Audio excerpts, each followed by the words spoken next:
Hello YouTube, Slate Warrior here with another top qual card discussion, and the top qual card that we're going to be discussing today is the Nekloth of Decisive Armor, the last Nekloth monster that I'm going to be discussing. It is coming out in the SBTR packs. You know, we're just losing hope for the fact that we're going to be getting the Nekloth cards in Secrets of Eternity. It's probably just going to be that Gungnir is going to be a OCG exclusive, which really stinks because I really want to play these guys. So we're going to be comparing him to his copied card, his copied Synchro Monster, Allied Justice Decisive Armor, and going over his effect overall and how he contributes to the Nekloth deck. The first thing I want to say is that his art is just basically this card stacked on top of Exa, the card that searches him because he has a dragon. So you know, I think this art is amazing, by the way. I already liked the art of Decisive Armor. It doesn't really look good right now here because it's just a scan of the secret rare, but like if you take out like the lines, like this card is such great art. You can put up the level, you can change the levels around and make him look like really bright, like you'll see on the thumbnail. And just this card's art just takes that really well. Like it has like some water in here, I guess, where this one like is just kind of like empty. It seems like this is just like a cannon. It's about to shoot water, like Blastoise. Alright, so let's get to his properties. He is a water, just like all the rest of them. He's a dragon, so that means he's searchable by Exa, and he's already a lot less usable than you think. He's level 10, 3300 attack, 2300 defense, and his effect reads: you can ritual summon this card with any Nekloth ritual spell card. Okay, we expected that. Must ritual summon by using monsters other than level 10 monsters. Yeah, all the high level ones say that, so you know, not a big deal. And can ritual summon by other ways. During the player's turn, you can discard this card, target a Nekloth monster you control. It gains 1000 attack and defense till the end of this turn. So that is, of course, reminiscent of Kalut and other I guess hand trap attack increases. I guess Honest, you know, Bujinji Crane, some other famous ones.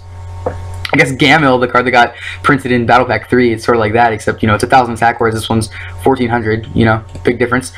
And then, you know, Honest just lets you completely win the battle. Alright, so let's get to the other effect. You can target a set card your opponent controls, destroy it, and if you do banish it, you can only use each effect of Nekloth Decisive Armor once per turn. So the on-field effect is not that bad, but it just heralds in comparison to Trishula. Like, you can not target the set card, and it can be face up, and it can be a monster, and just banish it. You know what I mean? So, you know, Trishula's effect just kind of beats this one, at least the effect on the field for in terms of removal. But let's just compare it to just Decisive Armor real fast before I get to talking about you know, its playability and, you know, other comparisons. So this is a level 10 synchro. It's a dark machine. It's Allied Justice. You know, they're all dark.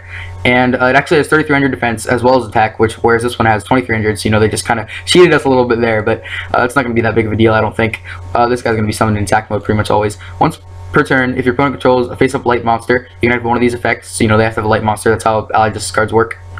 Select a set card your opponent controls and destroy it. So, of course, that's reminiscent of the on-field effect of Nekloth.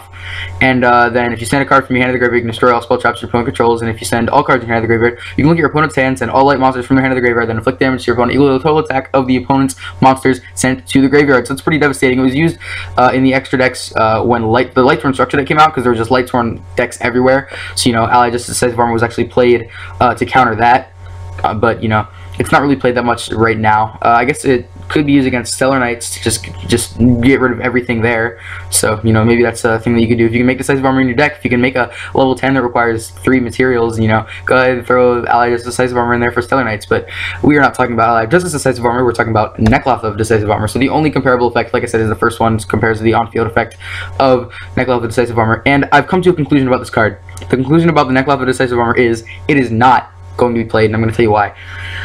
So, when it's summoned, you know, its on-field effect is to target a set card your opponent controls, destroy it, and if you do, banish it.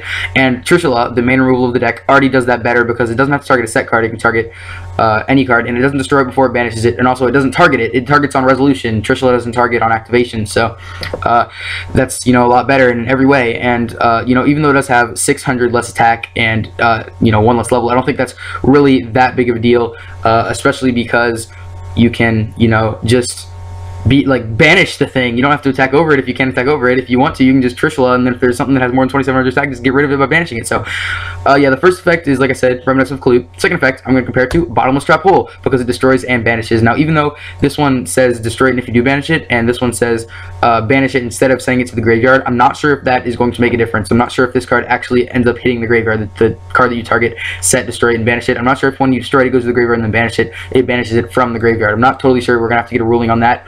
There's probably one up. I'm not really going to check it, but the other thing I want to talk about is Mega Capital G.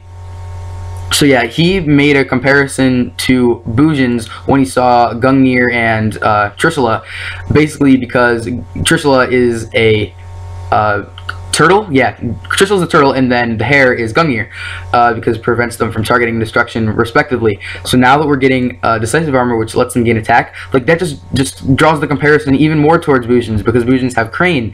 I just think that's really interesting how like he called that, and then we get like another card to support it. So Mega Capital G is the man, right?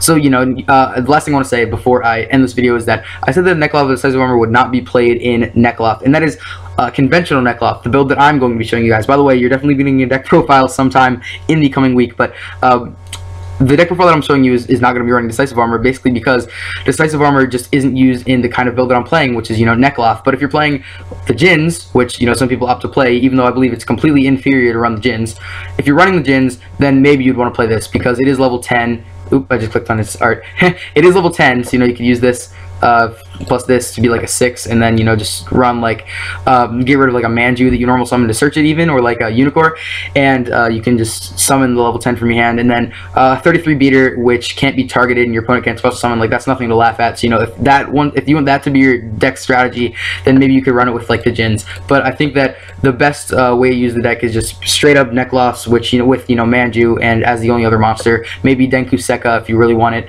So I think that Nekloth of Decisive Armor is overall not the best card for the deck. It's a good card. It's got 3300 attack. It has Collude effect, and it can pop and banish back row. So it's good in its own right, but I don't think it is supporting the playstyle of Nekloth. So if you disagree with me, definitely tell me in the comment section below so I know that you watched. Thanks for watching. Subscribe for more Yu-Gi-Oh videos. This is the last Nekloth video I'm going to be making. Oh wait, I forgot. One more Nekloth card. The Nekloth of Slate Warrior. Totally a joke. Ugh, that would be great, wouldn't it? Like a level 4 Nekloth Ritual with like 1900 attack and just the best effect ever, right? Best card in the game, right? So subscribe for more Yu-Gi-Oh videos. Like this video if you enjoyed it. Favorite if you liked it that much. Share it with your Yu-Gi-Oh friends and anybody who thinks the Nekloth of Decisive Armor is a good card, because it is not. And if you really think it is, tell me in the comment section below. But yeah, comment so I know that you viewed, and I will see you later, YouTube.